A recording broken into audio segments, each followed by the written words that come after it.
Hello, this is Julian with Coffee Reviews, and today we'll be reviewing the Monteblanco Wash Process Colombia from Nomad Coffee. And there's the bag right there. And Nomad, based out of Barcelona, Spain. And they're a coffee roaster that's appeared on this channel multiple times before, including most recently when we reviewed the Nyanjuki AB, a wash processed Kenyan coffee. And in that video, I mentioned that we picked up that coffee from a shop out in Denver. And we picked up this one alongside it, as I couldn't decide which of these two coffees I was more interested in reviewing, as the Nyanjuki sounded much more like my type of coffee. But this one right here is a competition series Pink Bourbon, so I definitely felt like it would make for a pretty interesting review. So we will see how this one turned out, as this right here is day 38.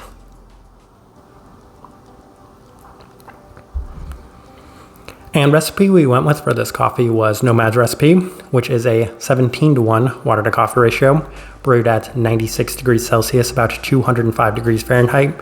And this one I had a very slight preference towards the Chemex, though our tasting wheel is made with the V60, so that Chemex would indicate a more medium grind on this one. Roast profile for this coffee, so this one was kind of interesting, and you'll kind of see it as we're discussing this one, but it didn't feel quite as light as that Nyanjuki. So it's still a light coffee by most standards and metrics, but maybe not quite as light as some of their other coffees, which again, it's still going to be on the lighter side of things, but maybe not quite to the very light standard as some of their other coffees. With that out of the way, let's go ahead and start discussing this coffee. Day 15, first impression, and with this one we opted for the V60, and right off brew, it came out much more heavy in the direction of this very strong spice-like aspect than initially expected. So looking at the notes on this coffee, I know that they have something listed along the lines of sage and lemon biscuit, and for me, I was just kind of really taken aback by how much of that strong herbal aspect there was present right at the start.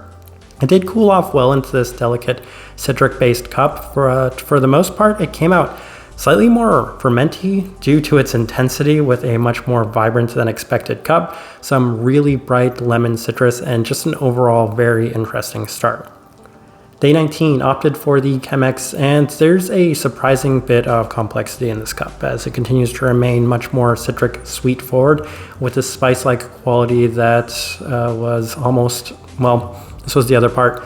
This cup at times was almost reminiscent of those Japanese jelly drinks, for anybody that might have had those, as it has that slightly fermenty taste to it, while it almost had this kind of candle-like aroma with the flavor profiles of the coffee itself.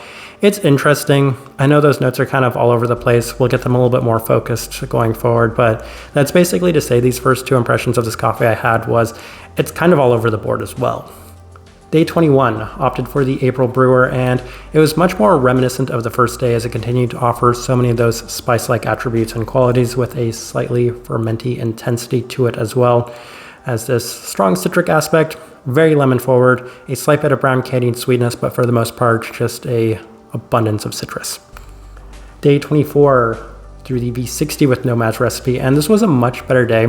And I do think the dilution of this coffee seemed to help with the intensity, as it was focused a little bit more on the citric and spice. Well, I should say it focused a little less on those things, with the cup feeling a bit more candied in that lemon sense. So it just seemed to give a little bit more definition to both of those components, which right at the start were a little bit too intense, and as a result, with these very strong contrasting characteristics to it, I think that it just needed maybe a little bit more focus and clarity to kind of hone in on both of those aspects, because at this time I could say it felt like a much more candied lemon, a little bit more of this caramelized aspect to it, and then the herbality was a little bit more present in the finish, a little bit more lasting, but they seemed to isolate themselves a little better. Day 26 through the Chemex with Nomad's recipe, and it continues to help with the toning down of this coffee, as it does skew a little bit more in that herbal sage direction with an abundance of ginger. And here we are getting a little bit more focus and definition to this coffee once again, because right at the start I was kind of saying it just tastes like spice. It's got a very strong spice-like component to it. But here I'm like, okay, we're focusing in a little bit more specifically and particularly on this ginger. In addition to that, there's a super herbal spice-like aspect to complement the citrus as well, a lingering brightness and a slightly candied aspect to the cup once again, very slight brown candied sweetness to it. So Now it's a little bit more defined, it's a little bit more well layered, and you're able to pick out a lot of these characteristics just a little bit better. Day 28, back through the V60 with our standard recipe, and it has seemed to tone down ever so slightly with time as well. So I think it was a number of factors. One, our higher concentration, as well as just the overall freshness of this coffee. It did seem to also balance out a little bit more with this almost hoppy-like aspect. So once again, we're just with a little bit more, we'll say, concentration to this coffee, you're seeing a lot of these characteristics ramp up in the intensity, even if it's more toned down relative to some of the earlier aspects. So hoppiness is another thing that I'm pulling out from this one. We've thrown a lot of notes out there. In addition to that, a lively dark berry aspect to complement this strong herbal citrusy again. At this time, it was almost reminiscent of an IPA beer to me, maybe a like berry forward IPA beer, but that's kind of the best descriptor I had on this day 28 mark. Day 31 through the Chemex with a lot of the same strong herbal aspects yet again, continues to remain moderately reminiscent of the IPA, so kind of going back to our concentration didn't necessarily seem to help. I really liked Nomad's recipe a lot better with this coffee. More of the slightly bitter citric quality to the cup as well, with very strong herbality. It's just kind of interesting how much of a difference the ratios on this one seemed to make, because even just taking that 16:1, 17:1 difference into account, you had a much more intense, vibrant, and almost overbearing too heavy cup of coffee, whereas the 17:1 just gave you a little bit better balance and definition to this cup.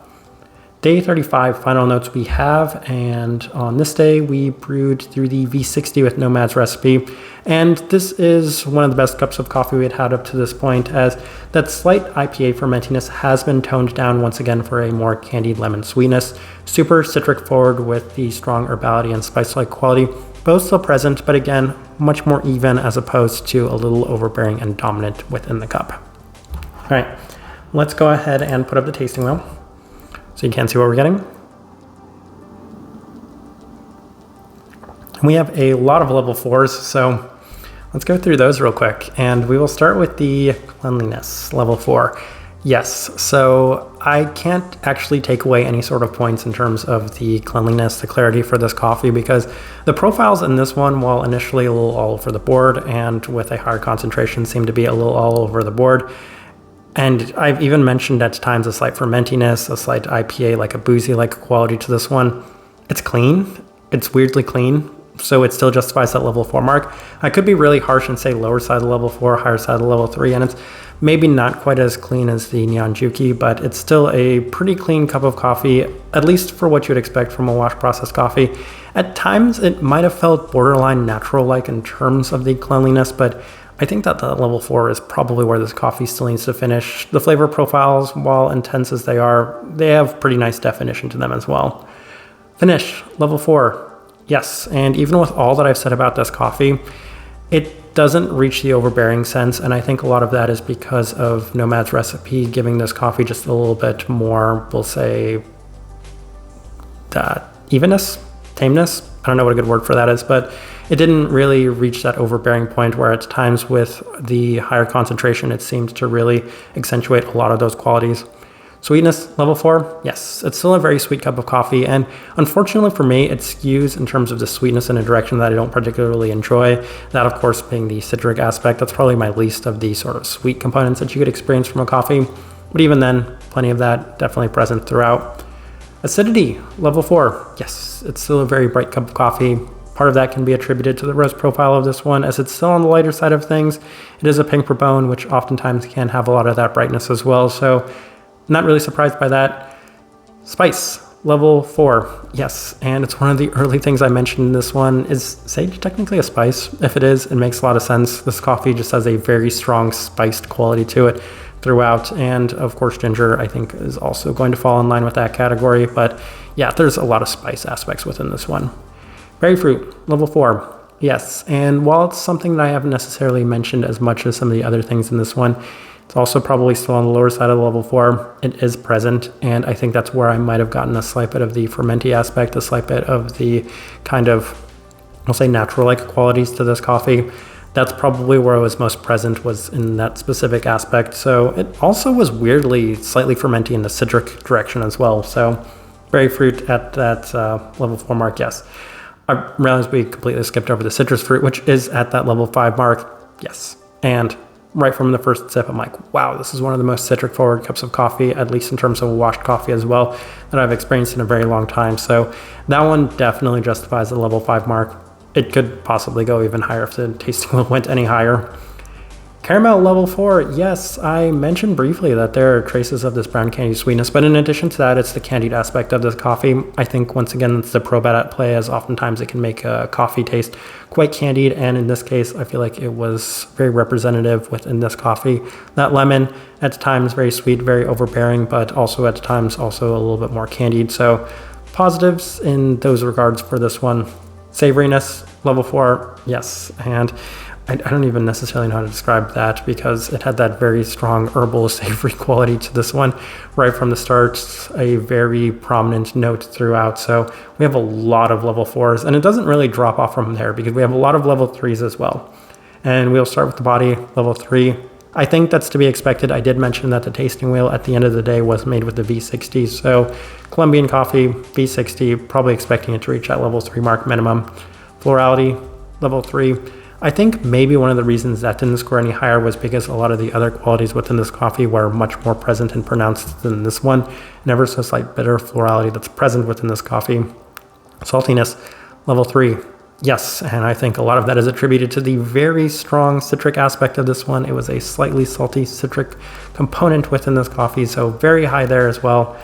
Bitterness, level 3. Yes, and once again, that's a citric quality. The citrus fruit within this tasting wheel does seem to play a huge and significant role in the way that the rest of this tasting wheel looks, because it really did seem to give this coffee a lot to it.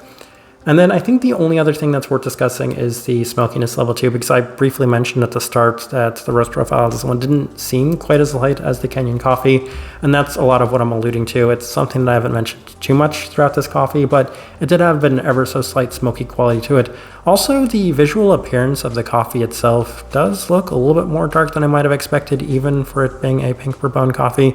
There's something that's just a little weird about it, that it is a wash process coffee, because a lot of this coffee does act a little bit more like a natural processed coffee, like we'll say cleaner than average natural processed coffee, but a lot of that's of course going to be the vibrancy, the fermentiness of it, and then the visual appearance. So yeah, those were just interesting takeaways I had from this one. But as I'm looking at this tasting wheel, and as I'm thinking about this coffee, it is a good representation of what I was getting from it, but given that this coffee was at times all over this tasting wheel, you can kind of see that demonstrated as well within this tasting wheel.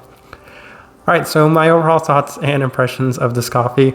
Well, I said at the start that I wanted to get it because it sounded like an interesting coffee, and at the very least, and at the end of the day, it turned out to be a pretty interesting coffee. I don't think I've had anything that really tastes like this, and it's not my profile. I feel like a lot of people know that it's not my profile. Don't love the citrus, don't love the herbality, and given that that's the two things that they really seemed to hammer home with this one, it won't really come as a surprise that I had pretty mixed feelings on it. I liked the fact that it was unique and interesting. I did like the candied aspect. I did like the sweetness. I did like the clarity. There were a lot of positives I pulled away from it, but it's going to be one of those coffees where it's like, at the end of the day, I just don't like it because it offered a flavor profile that isn't in line with my own preferences. Type of person I would suggest this coffee to, though, somebody that very much likes the citric aspect, and that's the first direction I need to point you towards for this one because it's very strong.